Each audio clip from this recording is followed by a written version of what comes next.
इतिहास हम artificial intelligence की मदद से दिखाने जा रहे हैं, जिसमें 20 लोगों का एक समूह है। आज़ादी के पूरे आंदोलन में हमारे कितने लोग शहीद हुए और विभाजन के बाद क्या पीड़ा हमने सही, इस देश में कितना प्यार हमको मिला, इस देश के साथ किस समर्पित भाव के साथ हम लोग, ये एक बात कही जाती है कि सिंधी पाकिस्तान से आए हैं।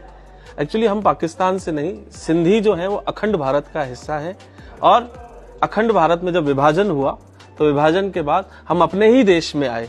तो एक परिकल्पना जो लोगों ने ऐसा बोल बोल के उसको पक्का कर दिया। ये कार्यक्रम इस भाव के साथ बनाया जाए कि हम अपनी धरती से, अपनी माता से, सिंधु धरती से, भारत माता से कितना प्यार करते हैं और पूरा संघर्ष की पूरी कहानी है। इसमें हमारे रीति रिवाज, इसमें हमारा खान पान, इसमें हमारे खेल कूद, किस तरीके से हमारे बड़ों ने संघर्ष किया।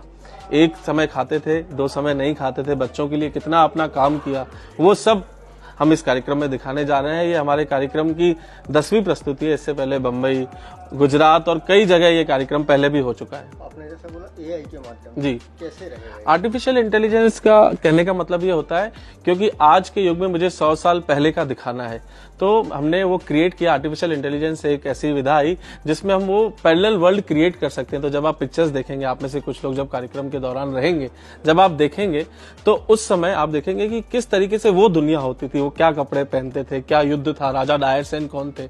सिंधी सिर्फ व्यापारी नहीं है, सिंधी शूरवीर है। कैसे?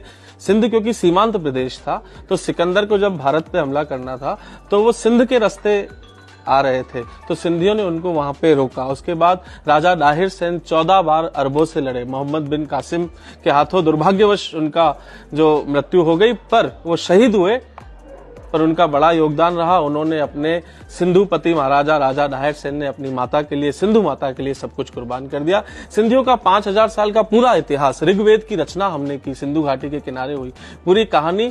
ये इतिहास में पहली बार ऐसा कार्यक्रम भी हो रहा है और मैं आभारी हूँ मध्य प्रदेश सिंधी साहित्य अकेडमी का। और इस कार्यक्रम को लिखा है खीमन यू मुलानी जी ने, जो 81 साल के हैं। उन्होंने इस उम्र में हमको कार्यक्रम लिख के दिया, उसके लिए भी हम आभारी हैं। ये सिंधी भाषा में रहेगा, हिंदी में रहेगा? ये कार्यक्रम सिंधी भाषा में है, पर राजधानी में ये कार्यक्रम अभी हिंदी भाषा में भी होने जा रहा है। दिल्ली में इसकी प्रस्तुति है, इसके बाद दुबई और अमेरिका में भी इसकी प्रस्तुति प्लान की गई है। तो ये मल्टी लैंग्वेज में ये प्रोग्राम हम लेके आ रहे हैं, न केवल हिंदी में, सिंधी में, अंग्रेजी में, गुजराती में, सभी भाषाओं में इस कार्यक्रम को हम दिखा रहे हैं। हमारा इतिहास लोगों तक किस तरीके से सुनहरे रूप से पहुंच सके, उसका पूरा प्रयास मैं मोहित शेवानी अपने 20 लोगों के समूह के साथ कर रहा हूँ। Thank you.